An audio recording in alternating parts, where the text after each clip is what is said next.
ब्यानधुरा बाबा की महत्ता बताइए पंडित जी, रिकॉर्डिंग चालू कर। ये ब्यानधुरा बाबा की महत्ता ऐसा है कि ये कालालिंग दूताधारी के नाम से जाना जाता है। जैसे काशी विश्वनाथ, अमरनाथ, बद्रीनाथ, केदारनाथ, पशुपतिनाथ जैसे भगवान के 108 ज्योतिर्लिंग थे, उसमें से 12 विशेषकर थे। तो उन 800 ज्योतिर्लिंगों में से यहाँ भी एक कालालिंग दूताधारी के नाम से जाना जाता है, जिसको कालालिंग दूताधारी करके जाना जाता है। ब्यानधुरा तो यहाँ जगह का नाम है। अच्छा, यहाँ देवताओं की विधानसभा है। पांडवों ने भी अज्ञातवास में यहाँ अपना गांडीव रखा। जब 12 साल का, 14 साल उनको फिर अज्ञातवास भी किया, 2 साल का किया ना। तो गांडीव को ले जाके कंदराव में छुपने में दिक्कत हो रही थी। तो उसमें यहाँ शमी के पेड़ में पांडवों ने अपने अस्त्र शस्त्र रखे, यहाँ धरा कि बाण धर दिया, तो इसलिए भी कह दिया ब्यानधुरा। फिर एडी जो है 14 लाख डोटी से आए, तो यहाँ सुबह के टाइम पहुंचे हो कि भोल, हमारी भाषा में कहते हैं भोल ब्याग हो। अच्छा, कि भोल ब्यान, तो इसलिए भोल ब्यान की फिर एडी यहीं रहेगी। एक रात कॉलोनिया भी रुके, नीचे पांडु एडी का मंदिर है, यहाँ रोड में, यहाँ नीचे कॉलोनिया। अच्छा, तो यहाँ आए एडी, उससे इसलिए भी ब्यानधुरा कहते हैं। फिर यहाँ 33 करोड़ देवताओं की विधानसभा है।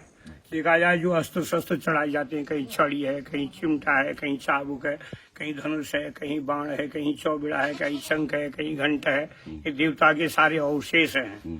तो ना, और यहाँ विधानसभा है। जैसे कि घर में किसी के पास कोई देवताओं की, जैसे हम लोग उत्तराखंड के लोग हैं, हमारे देवताओं की ऋचा खराब होगी, किसी ने अपने इष्ट को पूजने में गड़बड़ हो गया है, किसी कोई ऐसा लगातार हो गया है, फैसला होता है। ये गद्दी पर वहाँ दुनिया ना, और कोई लगातार हो गया है, या कोई ऐसा हो गया कि कोई पेड़ से गिर गया, अकाल मृत्यु हो गई है, जहर खा लिया है, यानी नदी में बह के खत्म हो गया, तो वो प्राणी भटक के, हमारे पुराणों का भी वर्णन है। तो यहाँ आकर के देवता लोग, डांगर लोग काम करके वो भी यहाँ पर जो है, और उनका भी विधान बताया जाता है। इसलिए भी ब्यानधुरा कहा जाता है। भगवान शिव और ऊपर माँ शक्ति, यहाँ आकर के लोगों को मनवांछित फल मिलता है, निर्धन को धन की प्राप्ति हो जाती है, असाध्य रोग लग गया है, ठीक नहीं है, कायिक, वाचिक, मानसिक, और जो है कि अंदर ही अंदर रोग, बाहर से तो अच्छा ही दिख रहा है, अंदर रोग नहीं। आज व्याधि समाधिनम, जो व्याधि है इस प्रकार की लग गई है, तो उस व्याधि को भी परमात्मा ठीक कर देते हैं।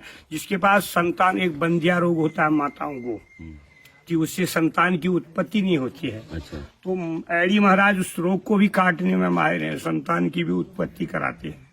और यहाँ फिर जैसे कि आजीविका का कोई साधन नहीं है कि भाई भ्रमण पोषण कैसे होगा, वस्त्र कैसे पहनेंगे, भगवान भी आपको आज कोई रास्ता दे दे, तो परमात्मा की ऐसी कृपा होती है कि भगवान उसको आजीविका का भी साधन दे देते हैं।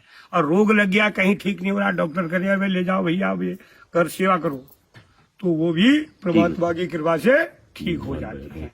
तो इसलिए जो है कि यह बहुत सिद्धपीठ स्थान है, ठीक है। यहाँ दूध और गौ के द्वारा, यहाँ गौ यहाँ पर, नहीं तो ऐसे धनुष बाण के यहाँ जंगल में बड़े बड़े मोटे पेड़ों से, इतने इतने मोटे, यहाँ धनुष बहुत सारे अवशेष हैं। यहाँ सरड़ा घाटी से और यहाँ बिजौरिया सोच से, ये तुमने सेना पानी से आई ना आप लोग, तो उससे आपने क्रॉस किया, तो पूरा ये ब्यानधुरा का स्थान है यहाँ। मुगल शासन काल में इन्होंने मुगलों से आक्रमण करके यहाँ हिंदू धर्म की रक्षा की, ठीक है। आप लोग जो बैठे तराई भूमि, ये वैसे तो है तो भारामल की, वो भूमि भारामल है, वहाँ के जंगल में भारामल गए कभी? नहीं गए, तो वहाँ जाना चाहिए। वो भारामल वो भी सिद्धपीठ स्थान है, ठीक है ना। वहाँ एक चादर चढ़ाने का भी जो स्थान बना है, वो चादर चढ़ाने का स्थान नहीं है, वो हमारा स्थान है हिंदुओं का। मैं तो वहाँ भी दर्शन कर गया, मुझे साक्षात दर्शन हुए। रक्त बीज बने थे भी, रक्त से अनेक पैदा हो जाती थी। फिर माँ की सहायता ली, माँ ने उग्र रूप धारण किया, आकाशी का रक्त जमीन में नहीं गिरने दिया, नहीं तो रक्त जितनी बूंद जमीन में पड़ती उतनी पैदा हो जाती। तो बलि का भी जो विधान है यहाँ, नहीं तो यहाँ बलि का कोई विधान नहीं। अच्छा। इसीलिए बलि प्रथा रखी कि अकाल मृत्यु को कंट्रोल करने के लिए, कि भाई तुमने हमें युद्ध में जो है कि सहयोग किया है, तो तुम्हें भी मेरी पूजा होने के बाद तुमको भी भोग बहुत बढ़िया मिलेगा। बहुत बढ़िया, मजा आ गया। और मैं भी कह रहा हूँ, जब आप भक्त आए हो, आपका भी कल्याण हो। जरूर। और फिर दोबारा जिंदगी रहेगी तो हम मिलेंगे, तो फिर मिलेंगे, नहीं तो ब्यानधुरा तो यही मिलेगा। हम तो आज पैदा हुए, कल मर जाएंगे, ठीक है। और भगवान तो यही रहेंगे, वो भगवान कहीं नहीं जाते। मैं यही 12 मास 24 घंटा में सन 82 से कार्यरत हूँ मैं यहाँ। पुजारी तो ऐसे सभी लोग हैं, मैं सन 82 से हूँ। अच्छा, मुझे छोटे में अपना परिचय। मेरा नाम दया किशन जोशी है, स्वर्गीय श्री भोलादत्त जोशी। मैं सिद्धपीठ ब्यानधुरा मंदिर का पुजारी हूँ और मैं यहीं रहता हूँ। बढ़िया, धन्यवाद पंडित जी।